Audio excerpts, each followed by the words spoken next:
good morning, good evening, good afternoon, wherever you're joining this from, and you are welcome to the Agenda Chat series. It's such an amazing time to be here talking about issues that matter for our society and for our communities. I'm really excited to be host today. My name is Chukwemeka Chukwu, and I'm sure you're going to have a great time for the next 1 hour while we'll be having conversations today. The Agenda Chat series is brought to you by the Adeboye Foundation, and this is one foundation that has shown interest in the matters that has to do with communities, social impact, and transformation of societies. And I just want to talk a little bit about the Adeboye Foundation before we go into to this conversation. All right. The Adeboye Foundation is a legacy and impact organization established to preserve and advance the vision of Pastor Oluwadamilare Adeboye, a man whose life was devoted to youth development, leadership, education, and community transformation. This year marks 5 years since the foundation was established, and over these years, the foundation has remained committed to investing in young Africans through strategic interventions that create lasting impact.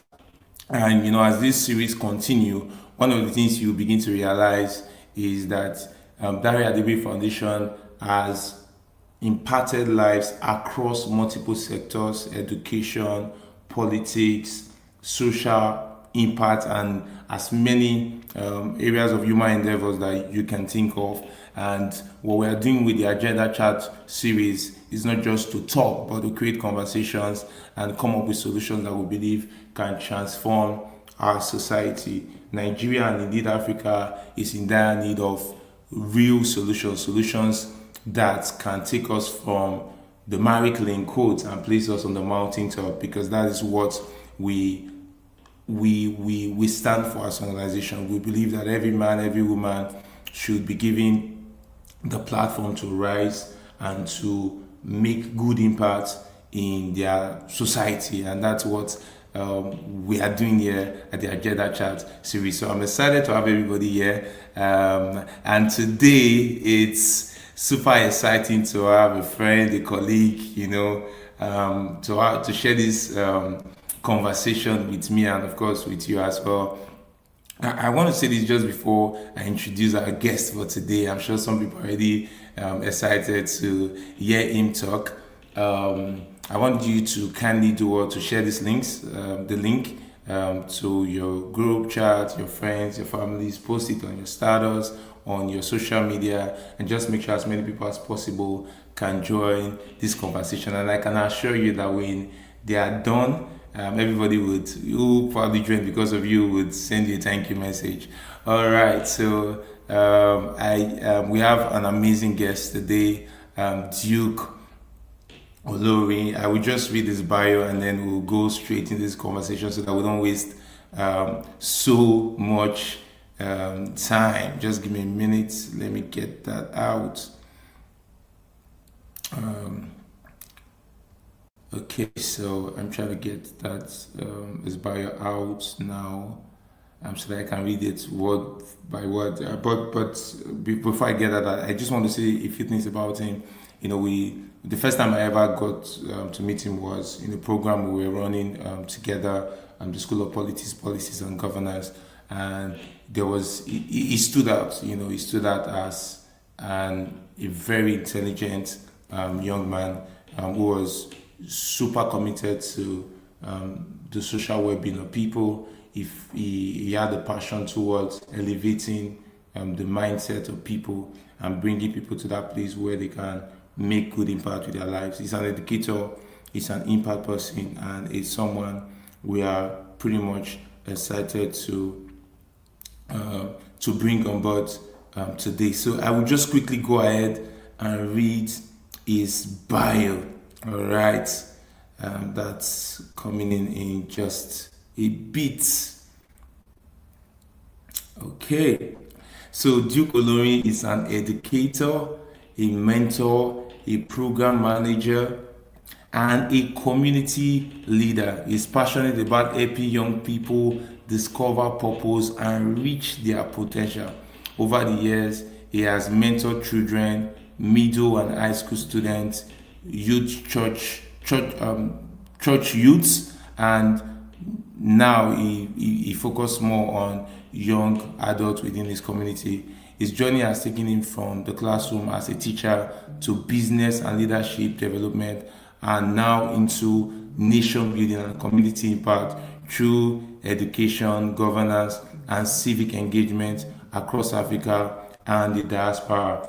One of the things I know, I don't know if I should talk about it, is what he does with SPPG and Fix Politics. Welcome here, Duke Olori. How you doing today? Thank you very much, Ogemaka. How are you, sir? Thank you so much for having me. Well, It's a have you pleasure to be been? here. Yes, and Thank good evening you. to our audience as well. Good afternoon, good evening from wherever you are. I'm glad to be Yeah, here. Duke, it's exciting to be here with you and to have such conversations with you. We have shared platforms together. We have had times where we did projects together. Of course, you were running your own project, I was running mine, but it was a single goal. We just wanted to create solutions as team members and team leads for the groups we're leading within the SPPG community. And I'm super proud of the work you have done. And excited to see what you're doing with the Fixed Politics group, and also what you did with your project as well. I know your project while we were in school was top three. Am I correct? Yes, sir, you're right. Yeah, and I think we were top five, and you were top three, and it just made a lot of sense that Duke is the man. And it's funny, because I was the second best male student from SPPG class of 2025, and you were the top male student from the class, and so he's the runner-up and the top guy in this room.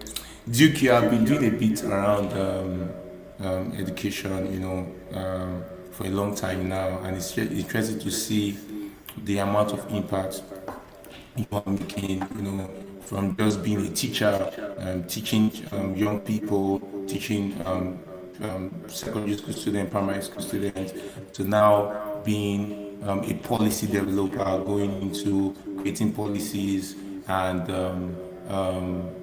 systems and platforms that help to rewrite the stories of our nation, Nigeria, and even Africa. Because what you do currently is beyond just Nigeria, right?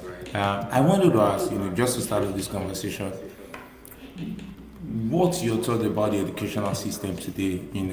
It's trending now, the Olodo uprising, and it's not an interesting. Why we can laugh about it. It's something that seems as though we have missed something out in our education, or how we think about education. I just wanted you to share your thought on this. What do you think about the educational system today in Nigeria, Duke?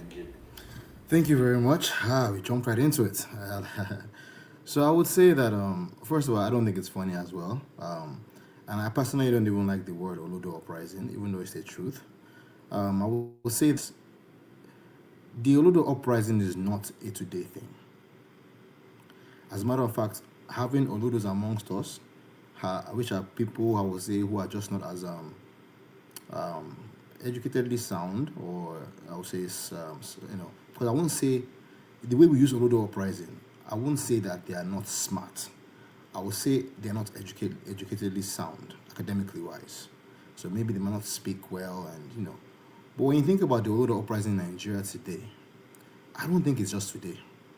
I think we've always had a disproportionate education level in our country, whereby the majority of the numbers of young people in Nigeria don't have access to good and quality education, whether it be in the school system or just even in the environment, depending on where you are, what access you have, and what family you are in, determines the kind of level of education you have and access to that education. I think that what's really causing and what's really has brought this whole Olodo uprising to a maximum height that we see today is technology. Technology has given them access to make a living in other ways. And so it seems like as if we have people who are just saying nonsense all over the internet now. And it's like, it seems like as if the world is favoring and they're getting paid for being in front of social media and saying things to gain attention and publicity. However, I think sometimes, honestly, they too are bold and they're taking advantage of the opportunities that are in front of them. Now, does that make it what we should content we should consume? No, it's absolutely the wrong content. But I don't think it just started today. I think it's been around for the longest. I think technology just made them popular. And I think what that's showing us as well is that there needs to be we are celebrating the wrong things, because there are also schools that are pushing forward in Nigeria, and there are students who come out. I mean, we just saw recently a news about students that went into, I think it was China, Nigerian students from Ahmadu Bello, who came out top in robotics, I think. I'll have to look at that particular detail and push it. So there are actually many brilliant students in Nigeria. Students who I follow a few of them online who are creating gadgets from nothing. So they are brilliant students in Nigeria, but they're not getting the access and the fame that they deserve. So we are seeing that the not just the masses are pushing for content that really is draining our intellectual, the way we think, the way we approach things, the way even the things we consume. Now we don't have the capacity for hard things, reading a book and taking time to. So we are living in a very fast culture. We are fast. We are consuming fast content, but we can actually find ways to take advantage of it rather than pointing out the negatives only. I always say, we have seen the Olodo uprising. What is the solution? Are we talking about that? So for me, that's really it's really important that we don't just shame it, but we also talk about the solutions and what caused it and how can we change that. That's very important for me. So actually, that leads us to this conversation tonight. It will be very solution oriented, because we all know that Nigeria's education system is in shambles. It has problems. It has many gaps. But really, rather than just pointing out the gaps, let's think and talk solutions. That's my little take on Olodo uprising. Chukwudi.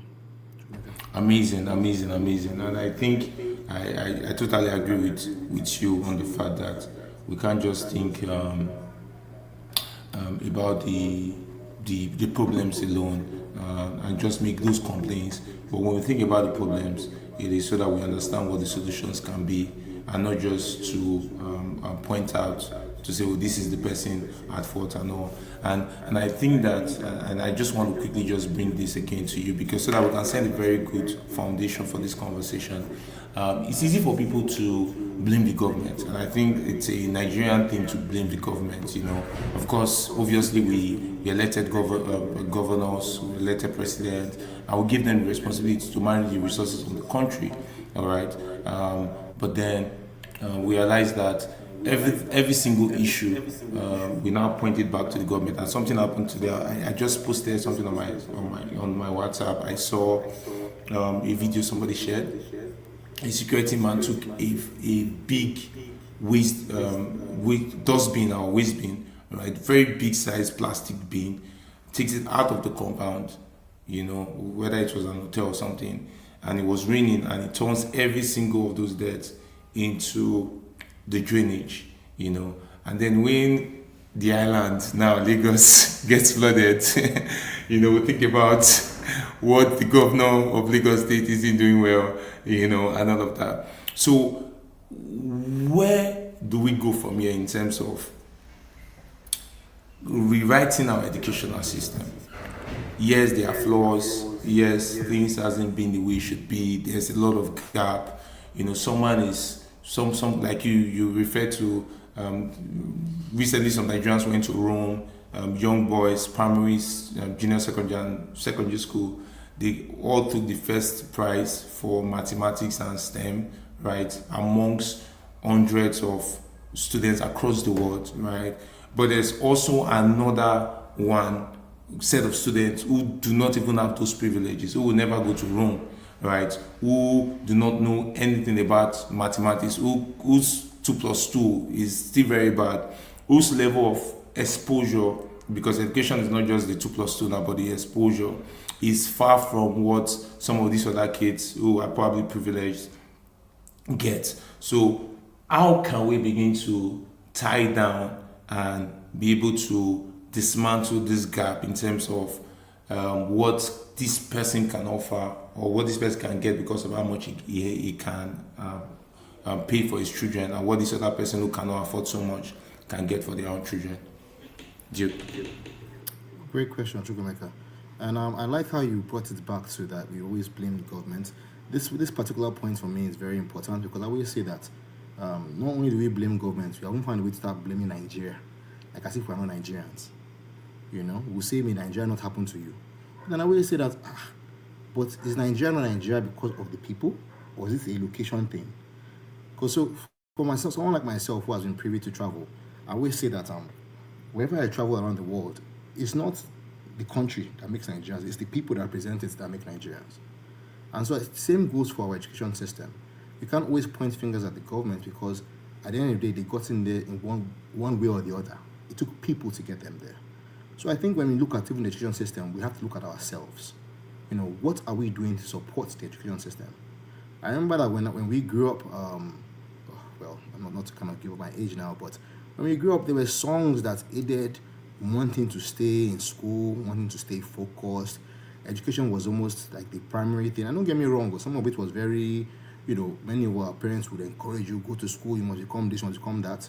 But I think even that was better for us than the silence and the loudness of the Olodo uprising, or for instance the content creation or other things like that.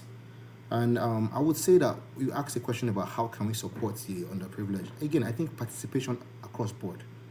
When we think about Nigeria, it's not only for a certain set of people.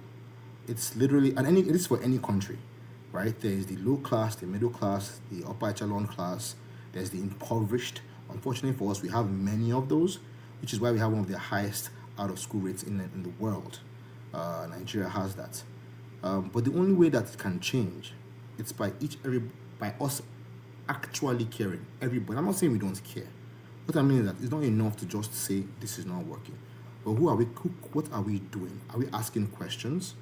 And this is where the hard part comes in, because it can become frustrating in a country like Nigeria, whereby we want to see, okay, budget allocations for states. Okay, we are asking states what are the policies to support out-of-school children. You know, we're not just looking at children on the streets, but we are stopping to ask them, why are you not in school? We are going as far as, you know, having maybe bodies or committees that are in charge of actually going. So when they see these children, you know, taking consensus to say, okay, let's go to your home. Let's find out why is it that you're not in school. It could for many reasons why they're not in school. Maybe their parents lack support. Maybe the distance from the school to the home is far. You know, maybe there are so many reasons in Nigeria why a child is on the street and not in school.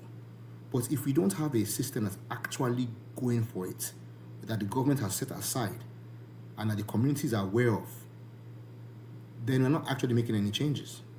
All we are doing is complaining and talking about it.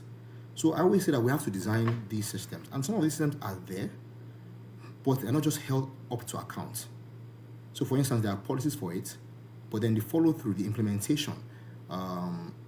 We also cannot have the same body that is making the policies managing them.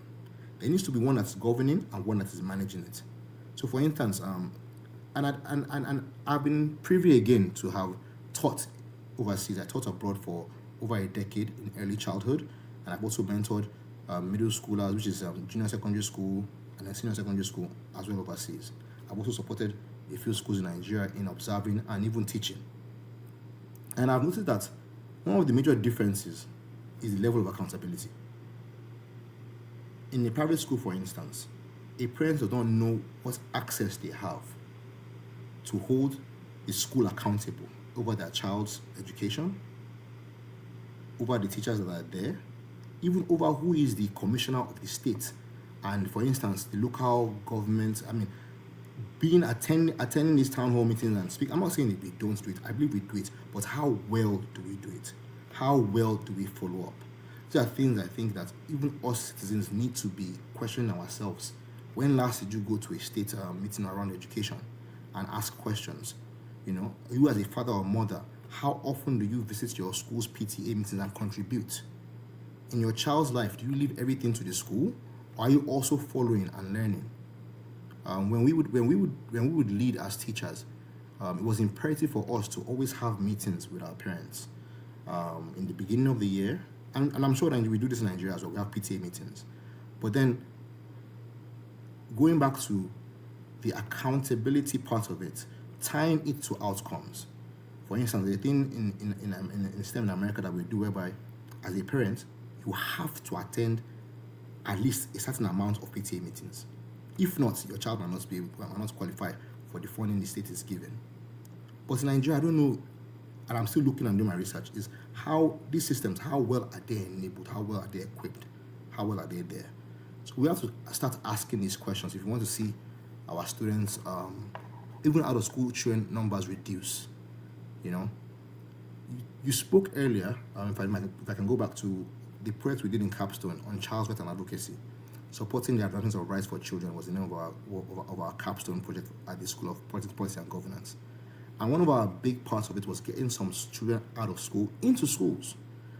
But we cannot get the millions of out of school children into schools by ourselves. We still would need the government to assist us with that. We would need collaboration and partnership. And so that's one thing I believe that we can also push for, is knowing that Nigeria cannot only be built by the government, there needs to be collaboration across the board. I'll stop for now, Chukwemeka. Thank you so much, Duke. And just reflecting on what you have said, and I'm wondering, do we have a teacher problem? And this is where I'm coming from. I sometimes feel like some people are teaching because there's no alternative. Just where I feel like some people are policemen in Nigeria because there are no alternative, you know. And you see that when some people just get another opportunity, they run out of teaching, they run out of being policing, they run out of the military because they have another opportunity to make more money and all of that. And is there a connection between the economic well-being of the country? And I'm just thinking, you know, I'm trying to be as, you know, just thinking for every other person who's watching. Is there a connection between the economic situation of the country and the educational situation of the country? Do we really have passionate teachers? Do we have passionate educationists? Do we have, and I mean in their numbers, you know, we have a population of over 250 million people. Over the largest population of our citizenship is of our citizens are less than 16 years. We're talking over 150 million people, right, who are around those that very delicate age, trying to go through their primary, secondary education, and then tertiary education. Is there a problem? Is there an educational? Is there a connect between the economy and the educational system? And if yes, what can we do differently? How can we solve that problem? Thank you very much, Chukwemeka. Very good question. And off the bat, I'll say yes, there is a problem. But let's even get into it, because it's not just one problem, there are a few problems. Again, I like to always, I've been privy to have taught in both places. I always like to compare my experience. And that's how God works with me, honestly. So before I even came to teach in America, I first studied in Nigeria. Not at a public school, at a private school. But I have friends who have taught in public schools. And I've visited a few public schools myself, and I've met good teachers in those public schools. However, yes, sometimes, you know, first of all, let's even just look at the state of our public schools. It's enough to be discouraging for most of them. We're not going to count states like Lagos. We're not going to count states like maybe Abuja. And even in those states, there are still quite a few dilapidated buildings. I call it the broken window system, whereby, you know, I think was not earlier this year, whereby some teachers took pictures of the states of their schools, and they got suspended for taking pictures and posting online about the state of their schools, of students sitting on the floor and them having to teach in classrooms that had rain dropping. So if we already have a broken window issue, what makes you think that they will be having an empowerment issue with teachers and paying salaries? I'm saying this to say that I remember when they promised the 70K minimum wage for teachers, and I always tell people, like, many people, even private schools in Nigeria, there are levels. There are levels, and I'm saying this because I've been privy to supporting private school and really getting into private education. However, even at that, we lost teachers to the public schools when that was happening, because they pay. Again, being able to pay teachers is important. You have to know how to pay and support paying teachers. And so when they increased that, it seemed like a good promise. And the Oyo State government, speaking from where I reside, seems to have been making those promises. But however, how the payment, did it come on time? And this is not something that has happened today. It's always been an issue. So that's one. Now, it's going to be hard for anybody in any job to feel enthusiastic or passionate about it if they're not being paid properly. Two, if you're having a broken window system whereby the place you're going to work is almost like as if they are just managing to put themselves together, you will not be enthusiastic to go there and put your best foot forward. That's two.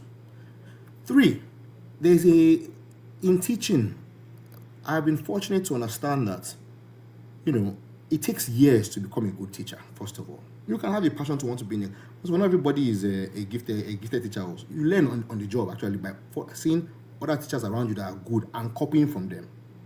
So I've always been told that it's until your fourth year of teaching before you can even know if you're a good teacher or not, because that 4 years will test you, your patience, your ability to show up, and your ability to deliver the job. And I always want to say this. Also, how well are we checking the progress of our teachers? During my time teaching in Nigeria briefly, supporting in the school, I'm helping, growing up as a student, going to go and observe teachers in private schools and just helping them mark exams and stuff. They were happy then. I noticed that when I was younger, back then, they seemed like to be happy to do their job. But I think that as we have grown older and things have, I don't know, it's like as if, I don't know, maybe they're not so happy anymore, or it's not the same as when we were much younger. I feel like when we were much younger, things were even, we always hear of the story of how our parents enjoyed a good level of education. I'm sure those teachers that worked in those systems probably enjoyed it. But as time has gone, it's as if the care with which we give our teachers or the education system has totally deteriorated. And that would affect teachers that show up. It would affect passionate teachers wanting to become even more passionate and thrive in what they do. And I'm saying this because what kept me in the education system in America was not the money. In the American system in education, I think the teaching profession is one of the least paying professions in America, unless you're working in a high paying district. I say district, I mean like maybe you're a teacher in Ikoyi or in VI. Of course, you're living in a high paying district. The money will be different than what a regular teacher is getting paid across the board. So it was never about the money, but the investment in the teacher. In America, there's teacher training initiatives. Before you start the semester, you have gone for professional development. Before you finish the semester, you have gone for professional development. Even during the school year, there are master teachers according to the states that's coming to the school system, coming to your classroom to show your hand and show you how to become a better teacher. So for a new teacher who is coming to teach in American school, you're not just teaching by yourself and no one is supervising you. No, there are master teachers that have been assigned to your progress. Because before you can even get your standard teaching certificate in America, you have to have gotten first a provisional teaching license. Which means that it's like saying before I get my standard license, I've got my permit. Yes, you'd have a permit for a few months. In America, it's not a few months. In America, it's maybe 2 years. So you do 2 years of a professional license, and in those 2 years, they give you certain requirements to meet, which means your progress and how you should grow is already there. There are classes you have been taking as well to continue to improve your learning as a teacher. My point is that teachers are invested in this country. And any country that wants to take its education system serious, we need to invest in the people that are teaching the children. Mm-hmm. Look at any country around the world that is a first world country today. You can go from Singapore to Malaysia, to China, to the US, to Finland, to England. Yeah. They invested in the education system. But if you look at Nigeria's education system, just look at the budget and look at what's allocated. If someone can even do that research and come back and let us know, that will tell us everything that we need to know about why we have struggling teachers in Nigeria. Amazing, solid talks.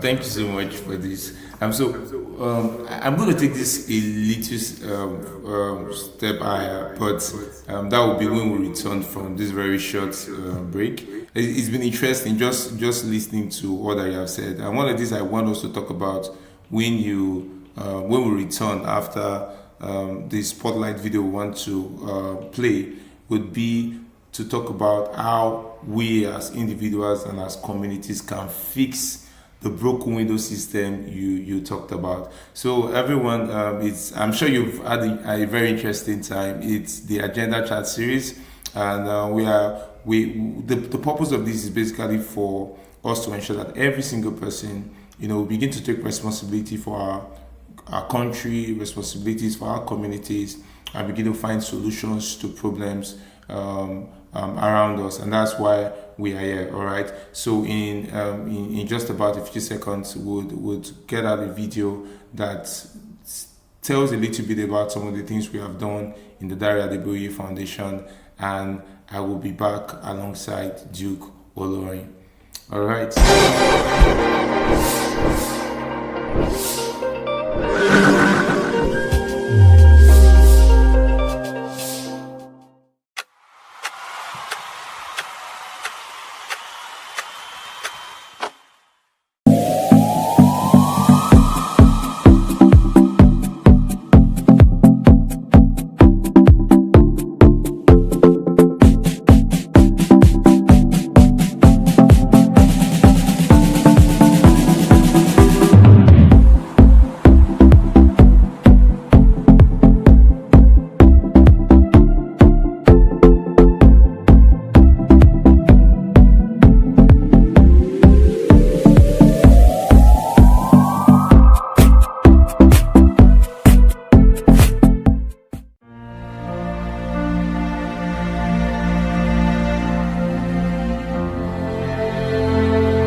My name is Ifeoluwa Anjorin from the Dare Adeboye Foundation. We're here at the Bells University of Technology to organize the Dare Adeboye Annual Scholarship Scheme Screening Exam. This initiative is to support bright minds and help them achieve their dreams. Good luck to all participants.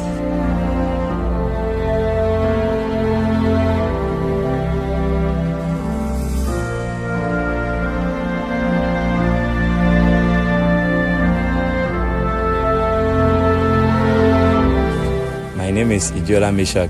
I am coming from Community High School, Agbonjoju. I hope I am granted for this scholarship. Thank you, Dare Adeboye Foundation, for this opportunity.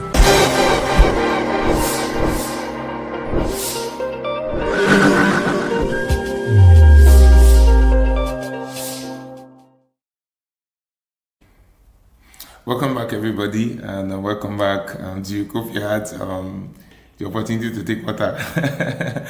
All right. So, Duke, back to the conversation, just straight up, and I think this is very important.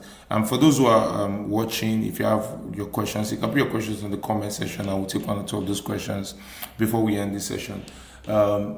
Duke, we have a problem, right? We know what our problem is. We have the low door pricing. We have a broken educational system. It doesn't seem as if the government is solving all the problems, and the government won't solve all the problems. We can see the light. We can see few people here and there, somewhere in the east, somewhere in the north, a few persons trying to do something like your capstone project, just trying to solve the problem, giving out scholarship, trying to create an alternative, not a lesser alternative, but a more advanced and innovative alternative with the little resources that's available. Some people don't have as much resources as the government have, right? But how can we scale this? How can we scale individual contribution, community collaboration to fixing these gaps? Like you, in your own words now, how do we fix the broken window system, apart from the government? Excellent question, Chukwemeka. Thank you very much, sir. There are a few things we can do. Firstly, again, we must not hoard information. We must be people who are open to sharing information. We must encourage it. Actually, unfortunately, the education space is still a competitive space, but we can have friendly competition, knowing that we would all be better for it if Nigerian education systems are doing well. All of them would have better students, would have better people, would create a better society whereby the people can contribute to the growth of a nation. So it's a win-win if we understand that a better education system for Nigeria equals a better Nigeria. Literally, that's it. With education, with that knowledge, with that enlightenment, we can do more as a nation. Period. Now, it doesn't. I'm not saying that. How will this work? Okay, that's actually the question at hand. And you are right. We cannot do it. We need the government to scale. And I think the government recently, not even I think, I was reading something about the government investing in TVET, which is technology, vocational and education skills, and they wanting to push this out for tertiary institutions, polytechnics. Well, I would say not even alone there. Let's go to high schools. Let's go to secondary schools. Let's look at our curriculum, right? And let's collaborate. There are many NGOs that are doing things in education. But rather than having all these NGOs scattered, how about we call for collaboration? That's what we are decided to do in the STAR project. So the STAR initiative that came out from the SCPG, what we realized was that when it comes to child's rights, rather than keep creating new NGOs, new initiatives, there are people that are already doing it. If the people created those NGOs because they had a passion for it, let's try and come together and partner with one another. We can cover more ground that way. So that's one way, is why are you doing micro efforts here and there? Call some of these organizations. Like for instance now, my initiative, our initiative from the Capstone Group, STAR Project, we are now working alongside the current Child's Rights Advocacy's initiative called the RISE Initiative, Rights, You, Safety and Empowerment. And we are collaborating our efforts to cover more ground. And I think that's one way we can do it, is communities working alongside communities. Families working alongside families, looking out. Even when I grew up, that was how it was. My neighbor would always come and do lesson with me, that kind of thing, and vice versa. So don't just look out for your own self, but looking out for others. That's one. Then number two, I would say, again, appealing to our government and finding ways whereby, I think right now, the government is one that's governing, the government is one that's managing. And for me, I find that as a problem. Because I don't know they can do both at the same time. We need community involvement. We need citizen involvement. And this is going to bring me to the triangular pillar of democracy. When I first met you, Chukwuemeka, in person, it was at the Lagos Hangout 2025 February. I don't know if you remember. I walked into a room and you shook my hand. And it was like a God-ordained meeting, honestly, because I didn't know you from Adam. But yet you got up and I was walking and you're like, introduce yourself to me, and I introduced myself to you. And that day they asked me the question about the triangular pillar of democracy. The gentleman who was speaking asked me if I remember what it was, because we were taught in class, what is the triangular pillar of democracy? I want us to understand this really quickly. So just imagine a triangle, right? A triangle has three sides. There's the top part of the triangle, there's the bottom left, and there's the bottom right. The school you and I went to is a part of that triangle. It's the institution that brings out quality leaders, right? Leaders that have strong capacity, have competence and character, who are willing to make the changes we need in society. That's one part of the triangle, in the institution that brings out leaders that we're looking for. You can consider schools also to be part of that triangle. Like the secondary school you go to, the primary school you go to, the university you go to in Nigeria, they are part of that triangle because they are meant to push out strong individuals, strong students who are academically savvy, their minds are intellectually oriented, right? And they have the practical skills for society. So we have to make sure that we have strong institutions to create strong citizens and strong leaders. That's a very first point, okay? Another part of that triangle is the office of the citizen, which is the highest office in the land. You and I are part of the office of the citizen. Every Nigerian is a part of the office of the citizen. Before you became a politician or a leader, you were a part of the office of the citizen. And why is that important? Is because the citizens also should be empowered. They should be engaged. And if you don't have a citizen that is engaged and empowered to make decisions, it's going to affect the institution and the other part of the triangle which I'm going to get to.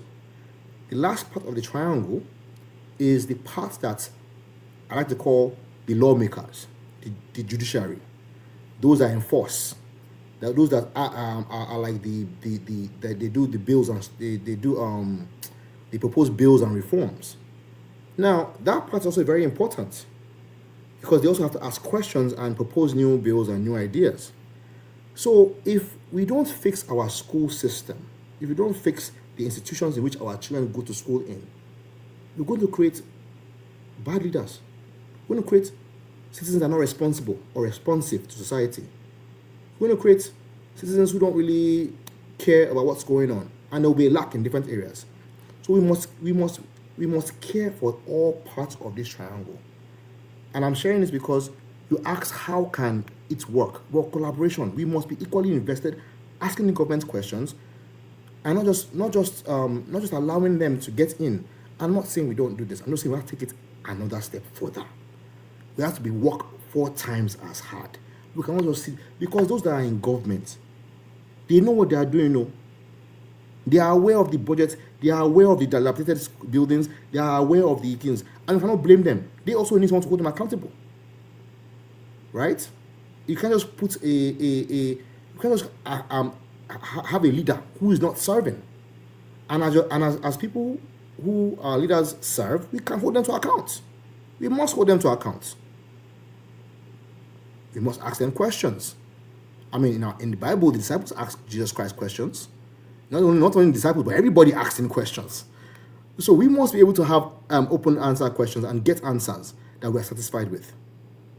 And I think that's where we need to get to a place whereby we are asking the right questions, a place whereby we are going in a united front. Because at the end of the day, if Kaduna, if Edo State, if Abuja, if Ondo State, if Zamfara, if Benue, if Borno, if all these states have great education, great schools, first of all, the children want to go to school. Because school is where they get to, school is like their economy, school is like their society. That's where they first learn how to interact with other people. So if we're not taking that place where they go and learn seriously, then it's either we don't care about their future and what they become, or we are just deceiving ourselves. And you can see that we take it seriously because many people, if they can afford it, they'll take their child to a private school. They don't even put them in the public school because they know that the public schools are not giving them what they deserve and what their children should have. So parents do care. They want the best for their children. However, because for the longest, we have not created an empowered and engaged office of the citizen, electorate. Many things are left to the government to just decide for us. So I'm saying this for everyone who is listening. If you are a regular person, you are someone who has a private institution holder, even a private school owner or whatever, it's important that you don't just worry about what you can do for yourself, but you consider your community, you consider your government, learn to partner with them, ask them questions. And I think they understand too. I'm not saying that they are easy to work with, but I'm saying that they understand that part of their job is to also answer questions and to be accountable. So we must now do that part of going the mile to hold them accountable. And a quick one before I hand over to you, Chukwemeka. One thing I always like to compare to and give an example is, I always say this. Imagine if the likes of Martin Luther King, Malcolm X, Reverend Al Sharpton, Jesse Jackson, Rosa Parks, and I can go on and on and on and on. In America, if they did not hold the system accountable for better systems that were fair and just for them, would we that are jackpotting to America today have opportunity and have access? No, we will not. We would absolutely not. It's the 250 years that people are celebrating in America that turned 250 this past July 4th. that you get a chance to be there and celebrate. You will not be there celebrating. So it's an encouragement to say that the country will not change itself. Even the budget allocation will not automatically become increased on its own until we demand and place a demand on what we believe is right. Lastly, I want to leave us with this before I hand over to you. Think about our children who are growing up in the public schools now. Think about that, them just going to school and graduating. What hope do they have for a future? Have we thought about that? Many of them finish school and then maybe they go to even university. But yet, what is after that? If they don't come out with the skills necessary, and we don't hold them to account in those early stages, whether it's in middle school, in secondary school, or in junior secondary school, in primary school, or even in tertiary institutions, if we're not creating a system for them whereby everybody is involved and holding each other to account, then of course we would have an road uprising. We have a community that is like, is now when we're seeing that is now, is a problem before we now start talking. So we must get to a place whereby we really go back and we start to think of each other and not just ourselves. Because I can tell you for a fact that if you put a child that goes to a public school and a good private school now, the difference is stark clear. The difference is stark clear. But yes, there are some public schools that I've been to. As a matter of fact, I was in a meeting last October in Oyo State whereby they had a convening for the girl child. And public schools and private schools came. And some of those public school students were brilliant. And they were asking brilliant questions, trying to hold the government to account. So they are teachers who are doing their best. And these students are coming out with brilliant minds. But because they are limited in resources, how far they can go is they're already at a disadvantage compared to their peers who have access that they don't have. So we must fight for access for everyone. That's the first thing we must do is we must care enough to fight for access for everyone. Dude, this is very interesting, and unfortunately we don't have as much time, because I'm thinking about it, right? I just had to quickly go on Twitter and check that's X now, Alex Onya and what he's doing, and just thinking about how he has probably changed the educational system to a certain level in the East, right? Taking these guys over to can't remember with Rome now, and I just checked it and I found out that they have been invited to go to Singapore to go compete with the best mathematics students in the world, And I'm saying, these guys are Nigerians. These guys are being taught in this same Nigeria where we are complaining of the Olodo uprising. So it means that we can solve our problems. It means that we are good people, we have intelligent people, we have smart people, but they probably do not have the opportunity to, explore and be able to compete in those spaces and even learn the things that they need to learn, because it's like we already agreed there's a gap that exists. I have a few questions here. I may just be able to take one because I wanted to ask a question, but because we have to give the audience the opportunity to ask their questions, so I will just go ahead and allow them do the asking. So Praise Harris asked, he said, if you could implement one realistic and scalable solution to improve education outcomes in communities like Makoko over the next 5 years, what would that be? I think that's a very intelligent question. That is a very intelligent question. Thank you very much, Praise. One thing I would do is, and I've been thinking about this. So one thing I would do is, in Makoko, I'll first start by having a consensus. Let's see how many. Let's get a number of all the students in Makoko, all the children and their homes. Let's get them accounted for. That'll be the first thing. Let the government show that they care for the families as well and for the people in that area. So that'll be the first thing I would do, is to get a consensus of to know the amount of students that we have in that region, and then from there I will now start to design follow-ups, introduce social workers that can bridge the gap between the home and the education system. It's very important. I know we have to a certain extent, but actually train social workers that can go from home to home to see what are the needs in some of these places. We know them. I mean, we can generalize, was actually making that now becoming that gap between the government and the actual people. That's what a social worker is a government representative that goes into the homes and bridges the distance between the government and the education system and the home. So I think that will be the very first step for me, is to really get that data, get that understanding of their needs, because you cannot help the people that you don't understand what their needs are, and you cannot go assume that you know what their needs are. So first, you want to go into the community, account for all those who are there, talk with the community by allocating social workers to the homes, and also to the community leads as we're getting them involved. And then once you have first introduced a familiar face that is going to ask questions, what are your needs, what are some of your struggles, we now start to create community programs, right, that are education oriented. Because I know that I think I saw somewhere whereby there was a school, I don't know if it's I forgot the name of that school now, but they created a school on WhatsApp for the Makoko students recently. I forget now. I think that's what it is. Slum. I don't want to misrepresent the person who's working on that project right now, but that's a good initiative, But how many students can benefit from that, right? So with the data of knowing how many students are actually in that region, and then them seeing that the government is interested, then the government can take that data and say, okay, let's do this. We've gotten social workers into there, so that's already a bridge between the families and then some form of school system. And now let's design a system where we can have a community-based school system. It doesn't have to be a big building in one place. It can be several small, just having a place whereby they can they can come in and participate. And not only the kids, but also I think we should start getting parents involved in school activities. Having days whereby we don't just have parent-teacher association, but we have parental involvement in actual activities. And they do this in private schools, where parents will come to the schools and have activities with their children.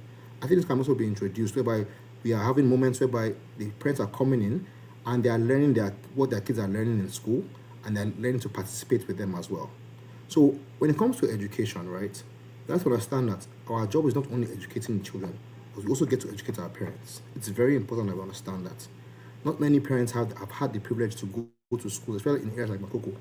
So when you start to go in there and you want to start educating those children, think of their parents and think about how they would also need some form of adult education for those who have not been able to. Especially in this generation, whereby we are growing up differently. Parents need education. Many of them are not as savvy with technology of today and things that are going on. So they need to know, how to work with their children and also work with the school on these things. I hope that answers the question. Yeah, very, very, very, very straight to the point, Duke. This has been very interesting. Funny how that one of the things I wanted to also talk about was adult education, because again, while we think about the young people, there's also a generation that can still make impact, can still change the narrative. And there's also the part where our education should not just be for the learning, for the schoolwork alone, but also educating people for politics, citizenship, engagement, how to be the right citizen, how to behave as a citizen, how to do things rightly, I know there, growing up, there are a lot of things I learned from school that I took home to the house and we implemented at home. And, I think one of it was balanced diet. I learned about it. I went to talk to my parents about it, and they asked me to draw a calendar for the house, based on what about protein, carbohydrate, and all of that. And those are some of the learnings that you just take beyond just the classroom that you can implement in your life, your community and your society. And I really hope we get the opportunity to talk about this again. It's been interesting having you, Duke, talk about this. I still will bring you up to get your final words tonight.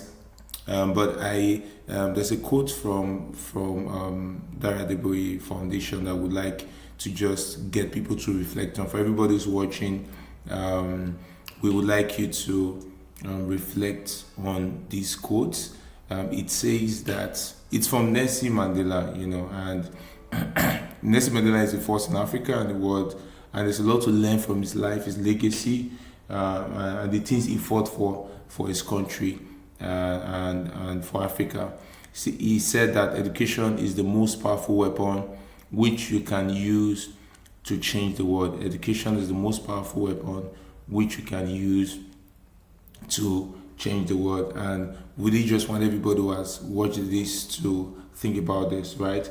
When you think about being a solution person, I'm sure most of you who are watching this video or watching this live session right about now, you have passion to impact society, impact your community. In all of that, let's think education. And like Duke rightly said, education, if you educate the mind, you elevate the society. I think that's just the best way to put it. If you educate the mind, you will definitely elevate the society. It's been an interesting conversation so far. Duke, I want you to give a final reflection. If there's one thing you want to leave in the heart of everybody who has watched this session today, and those who would definitely come back and watch, what would that one thing be, Duke? Yes, I thank you very much, Ugameka, for this opportunity as well. Thank you to everyone who really was a part of this production, and thank you to the Dare Adeboye Foundation. I really, really appreciate this, and God bless you guys. Yes. So what I'll round up with and I'll leave everyone with is this. So not to really, because I don't want us to seem like as if I came in just to barge the Nigerian education system. I also want to understand that the community also needs a meaningful role, and I think that's what Praise asked earlier. Is what is something that we can do to take from this and go ahead and start, start the work that's at hand. And so I'll say this, I'll say things need to be clear. One thing I've noticed from just being in Nigeria and observing is that even from going to our school that I went to, Chukwuemeka, is that many times we do not know what we need to do. So things need to be clear. The role of the government should be clear. The role of the community should be clear. And we should start asking these questions. We should separate governance from management, especially in public school system. The governing board should establish its priorities, and then it should be professionals who have proven themselves, right? Who focus for track record of service, that can manage these systems, and they should be held responsible, right? This is because even America is not a perfect system, but they have a system that is working. A system that if it's not working, it can be called to account. Because they still have protests here, even in school systems. Because there are disparities between school systems. However, there is a system that actually works to a certain extent. So these responsibilities should not be blurred, right? We should have a managing body and a governing body. Decisions should be clear. Who sets the direction, who implements it, and who must answer when systems fail. Because right now, if I ask anyone in their states who should answer when systems fail, no one really knows who. Mm-hmm. And for someone like myself who grew up in Ibadan, there are schools that I grew up with that had no windows, had no gates. That to today, 2026, they still have the same thing. No windows, no gates. So who is doing what? And yet we've had different governors that have come between then, when I was a child, and now. So you cannot blame one governor. You get my point? and so I want us to just start to hold things to account. And I think with technology and today's age, God has helped us. There are better ways and more ways to do that. So it might not be easy, but we'll get there.